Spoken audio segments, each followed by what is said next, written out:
नमस्कार धनु राशि वाले सावधान।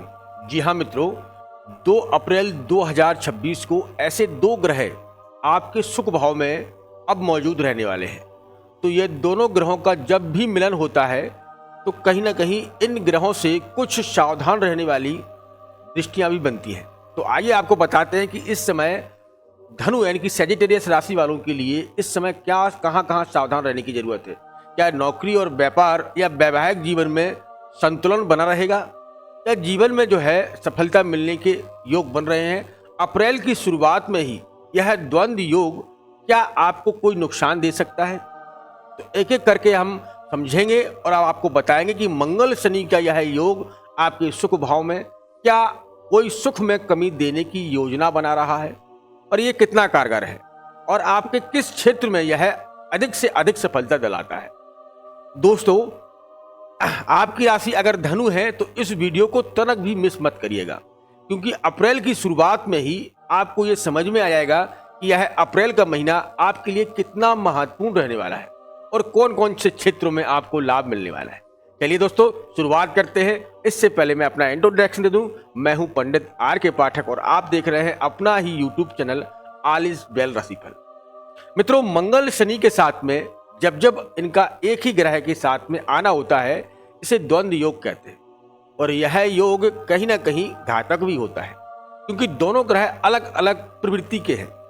मंगल जो कि बहुत ही गर्म दल के नेता हैं, बहुत ही इनको ग्रहों में इन्हें मंत्री का दर्जा प्राप्त है, बहुत गर्म भूमिपुत्र इनको कहा जाता है। और वहीं पर दूसरी तरफ देखा जाए तो छायापुत्र शनि जो न्यायाधीश हैं और उनके पास में भी बहुत गर्म है, उनके पास में भी अपार शक्तियां हैं और जो है मंगल के पास में भी अपार शक्तियां हैं।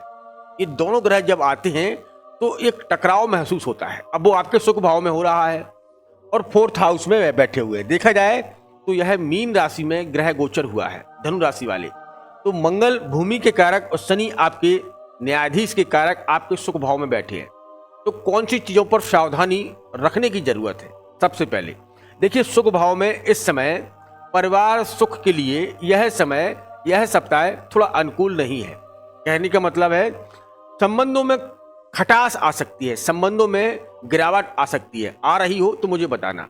2 अप्रैल 2026 को यहाँ पर पिताजी, माताजी या पत्नी या बच्चों की तरफ से आपको या आपकी दूरियां हो सकती हैं, मतलब मनमुटाव होने की संभावना बढ़ रही है, क्योंकि दोनों ग्रह एक साथ आपके सुख भाव में बैठे हैं। कुछ इनके अच्छे रिजल्ट भी प्राप्त होंगे, उसको भी सुनिएगा। देखिए, मंगल एक अग्नि तत्व के हैं। एक उदाहरण के रूप में समझिएगा कि एक गांव में आग लगी हो और एक घर आग से जल रहा हो, तो हम लोग प्रयास करते हैं कि उस आग पर कैसे भी जो है काबू किया जाए, उसे कंट्रोल में करें। पानी की व्यवस्था करेंगे हम लोग, जैसे भी कहें, जहां पर भी पानी मिले बाल्टियों के द्वारा, कोई नल से निकाल कर देता है, कोई घर में रखा पानी उस आग पर डालने लगता है। लेकिन अगर आपने अंदाजा किया कि वहीं पर बहुत तेज हवा चलने लगे तो उस आग को हम लोग कंट्रोल नहीं कर पाते, वो दिन प्रतिदिन बढ़ती चली जाती है और धीरे धीरे करके एक घर से दूसरे घर से तीसरे घर में, क्योंकि उसमें जो आग से निकली हुई चिंगारी तो दूसरे घर में चली जाती है, दूसरे से तीसरा, ऐसे ही क्रमांश जो है बढ़ता चला जाएगा और पूरा आग कहीं ना कहीं पूरा गांव आग की चपेट में आ जाता है। इसी प्रकार इन्हें अग्नि तत्व का कहा गया है और उन्हें वायु तत्व का ग्रह माना जाता है। ये दोनों ग्रह जब आते हैं तो यह कहीं ना कहीं द्वंद्व योग बनाते हैं। तो कहने का मतलब है कि इस समय अपने परिवार के लिए सावधानी पूर्वक रहने की जरूरत है। मतलब अगर कोई मतभेद बढ़ रहा है तो उसे शांत करने की कोशिश करें या फिर आप अपने आप को हटा लें। आइए जानते हैं कि मंगल के पास में कितनी दृष्टियां होती हैं। देखिए, मंगल के पास में 3 दृष्टियां होती हैं, सबसे अलग और निराली होती हैं। इन्हें दृष्टियां प्राप्त हैं 4, 7 और 8, और शनि को वहीं पर प्राप्त हैं 3, 7 और 10। ठीक है, इनका 4, 7, 8 है और उनका 3, 7, 10 है। तो मंगल की दृष्टि पर हम बात कर ले 1, 2, 3 और 4, उनकी दृष्टि आपके 7वें भाव पर पड़ रही है। ठीक है, 7वें घर पत्नी का होता है, पार्टनरशिप का होता है। तो यहाँ पर पत्नी, मैंने कहा ना, सुख भाव में यहाँ थोड़ा डिले करवाते हुए दिखाई दे रहे हैं, लेकिन आपके बिजनेस के लिए यह बहुत कारगर रहेंगे। व्यापार में आपको अच्छे रिजल्ट प्राप्त करवाएंगे। अब दूसरी दृष्टि देखें तो 4, 5, 6, 7 दशमेश, मंगल दशमेश को अगर टच कर ले तो निश्चित तौर से, चाहे आप जॉब करते हो या आपका बिजनेस हो, या आप फॉरेन कंट्रीज से कहीं ना कहीं निवेश करना चाहते हैं, आयात करते हैं या वहाँ रहते हैं, तो वहाँ पर जो है अपनी दृष्टि से, क्योंकि मंगल 7वीं दृष्टि से 10वें को कंट्रोल कर रहा है, तो मंगल अगर 10वें को देख लेता है तो यहाँ पर आपके लिए उन्नति भरा समय रहेगा, आपको अच्छे रिजल्ट प्राप्त करवाएंगे। लेकिन यहाँ देखा जाए भाग्य में, तो यहाँ पर भाग्य इनकी 7वीं दृष्टि और 8वीं दृष्टि से आपके लाभ भाव पर देख रहे हैं, तो मंगल तो आपके जो है भाग्य को बढ़ाएंगे और आपके लाभ भाव को भी बढ़ाएंगे। लेकिन शनि को देखा जाए तो शनि की दृष्टि है 6वें घर में देख रहे हैं, तो कोर्ट कचहरी के मामले में थोड़ा उलझन बढ़ा सकते हैं, कोर्ट कचहरी का मामला हो सकता है, कोई वाद विवाद से बचने की कोशिश करें, कोई वाद विवाद से दूर रहें, इसमें आपको फायदा मिलेगा।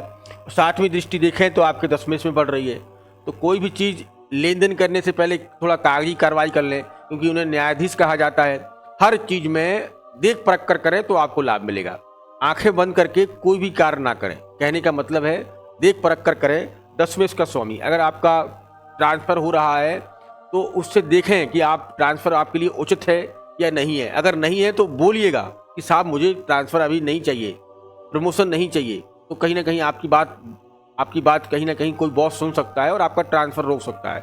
ठीक है, अब 10वीं दृष्टि देखें तो ये 12वां घर हो गया, 7, 8, 9 और 10 लगन पर ही पड़ रही है, और लगन पर शनि देखे तो व्यक्ति क्रोधी हो जाता है, थोड़ा क्रोध में अधिक बढ़ जाता है, हर बात में उसे ये लगता है कि कोई हम किसी का भी जो है क्रोध बढ़ जाता है, किसी से बात करे उसी में वो उसको एक अलग से नुक्स निकालने लगता है, हर बात में उसको चैट बढ़ने लगती है।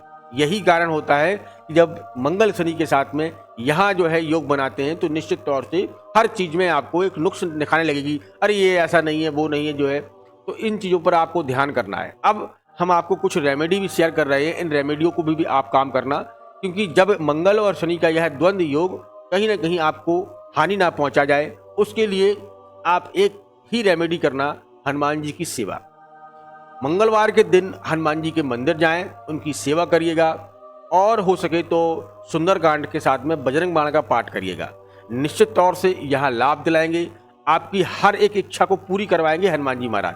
हनुमान जी महाराज की जितनी सेवा करें, बजरंग बाण का पाठ करें, तो निश्चित तौर से ये लाभ दे जाते हैं, क्योंकि ये कलयुग में एक ऐसे ही जो है भगवान के रूप में हनुमान जी महाराज को पूजा जाता है कि कबन सुकाज कठिन जग माही, जो नहीं होए तात तुम पाही। ऐसा कोई भी कार्य नहीं है जो बजरंग बली ना कर सके। तो मेरा आप सभी से अनुरोध है कि आप अगर कोई समस्या से घिरे हैं या आपकी कोई समस्या नहीं बन पा रही है, तो आप जो है हनुमान जी महाराज की सेवा करें। शनि का प्रभाव भी कम रहेगा, शनि की दृष्टियाँ कम रहेंगी। शनि को सुख भाव में अच्छा नहीं माना जाता है, सुख भाव में कमी करवाते हैं, तो ये चीज़ें आप करते हैं, हनुमान जी महाराज की शरण में जाते हैं, तो यहाँ पर आपको वो लाभ देंगे और आपकी हर एक मनोकामना को पूर्ण करेंगे। तो दोस्तों, अवगत आने वाली वीडियो में हम सूर्य के बारे में बात करेंगे, और सूर्य के बारे में आपको बताना चाहेंगे कि 14 अप्रैल 2026 को सूर्य आपके लिए उच्च स्थान पर जाने से आपके वैवाहिक और व्यापार की नौकरी के लिए कितने कारक रहेंगे। दोस्तों, मिलते हैं बहुत जल्दी, तब तक आप अपना ख्याल रखें, सुरक्षित रहें। धन्यवाद। जय श्री राम और जय श्री राम।